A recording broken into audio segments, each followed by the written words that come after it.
2 दिसंबर 1984 की रात भोपाल शांत था। शहर एक ठंडी सर्दियों की शाम में डूबा हुआ था और इस बात से बेखबर था कि कुछ ही किलोमीटर दूर एक बड़ा खतरा मंडरा रहा था। आधी रात के कुछ ही देर बाद पास के एक कीटनाशक प्लांट से मिथाइल आइसोसाइनेट का एक भारी बादल रिसना शुरू हो गया। क्योंकि यह गैस हवा से ज्यादा भारी थी, इसलिए यह जमीन के करीब ही रही, आसपास की झुग्गियों में फैल गई और सोते हुए लाखों लोगों के लिए हवा को जहरीला बना दिया। इस हादसे में बची बोनो भी याद करती हैं कि उन्होंने अपना दरवाजा खुला छोड़ दिया था और घबराहट में लोगों की भीड़ के साथ बेतहाशा भागने लगी। लोग सांस लेने के लिए तड़प रहे थे और घबराहट में जमीन पर गिर रहे थे, फिर भी भीड़ का बहाव इतना तेज था कि कोई भी उनकी मदद के लिए रुक नहीं पाया।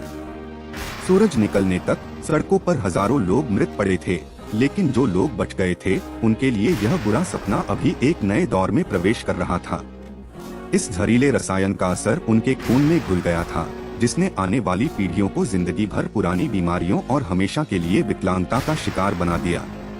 इस रिसाव का मुख्य कारण यूनियन कार्बाइड इंडिया लिमिटेड का प्लांट था। शुरू में इस प्लांट को कीटनाशक 7 फीट बनाने के लिए बनाया गया था, लेकिन बाद में यह एक आर्थिक बोझ बन गया, जिसके चलते मैनेजमेंट ने सुरक्षा से जुड़े जरूरी नियमों पर होने वाले खर्च में जानबूझकर कटौती करना शुरू कर दिया। टैंक की 610 के नक्शे को देखने पर हमें पता चलता है कि असल में तकनीकी गड़बड़ी कहाँ हुई थी। प्लांट के नियमित रखरखाव के दौरान गलती से टैंक में पानी चला गया था। इस टैंक में 42 टन अत्यधिक क्रियाशील हाईली रिएक्टिव मिथाइल आइसोसाइनेट भरा हुआ था। पानी के संपर्क में आते ही टैंक के अंदर एक बहुत बड़ी और बेकाबू रासायनिक प्रतिक्रिया शुरू हो गई। कंपनी के जानबूझकर लिए गए कुछ फैसलों के कारण यह रिसाव एक भयानक तबाही में बदल गया। नक्शे के ऊपरी हिस्से में हम देख सकते हैं कि वेंट गैस स्क्रबर, जिसे बाहर निकल रही जहरीली गैस को बेअसर करने के लिए लगाया गया था, उसे बंद कर दिया गया था। गैस को जलाकर खत्म करने के लिए बनाया गया फ्लेयर टावर भी बंद कर दिया गया था। इन सभी सुरक्षा प्रणालियों को जानबूझकर इसलिए बंद किया गया था ताकि प्लांट को चलाने में होने वाले खर्च को बचाया जा सके।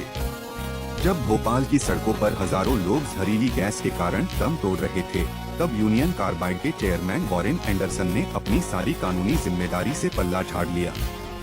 वह वापस अमेरिका चले गए और अपनी बाकी की जिंदगी बड़े आराम से बिताई। उन्हें कभी भी किसी भारतीय अदालत का सामना नहीं करना पड़ा। यह हादसा एक सोची समझी कॉरपोरेट साजिश थी, जिसमें पैसे बचाने के लिए भोपाल के आम नागरिकों की जान की कीमत चुकानी पड़ी। आज भी 60 साल की कमलाबाई जैसी इस हादसे में बची हुई महिलाएं उस भयानक रात के शारीरिक दर्द और तकलीफों को झेल रही हैं।